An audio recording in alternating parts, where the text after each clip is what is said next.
I think the main thing that we're hoping for is that the panel was really focused on myths of China and sort of debunking some of the fears that people have about China. And I think the hope is that people come away thinking that China is not either as risky or as dangerous as people think it is, and it's actually a great place to be.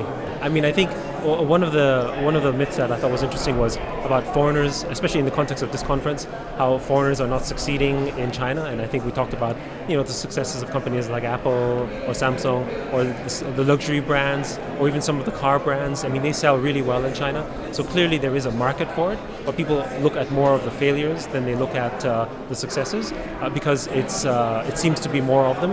And I think, again, one of the main messages the panel wanted to set through is China shouldn't be looked at exactly like the West. Don't copy basically a Western business model and just think it will work in China. And hopefully that will have made some impression.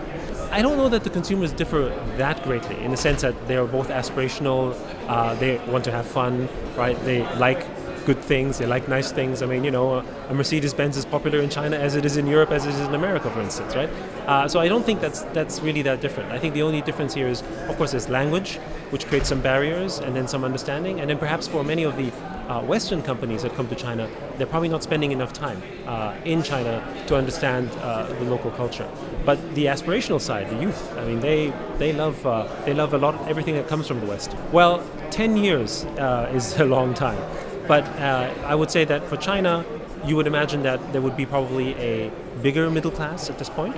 I would imagine that there would be a lot more Western companies that would be basically established as a brand there.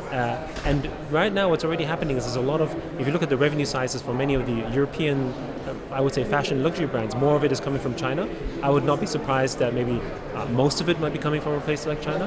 And therefore I think the audience mix in a place like DLD might also not be, a handful of Chinese people, but perhaps, 20 or 30 or 40 people from the region.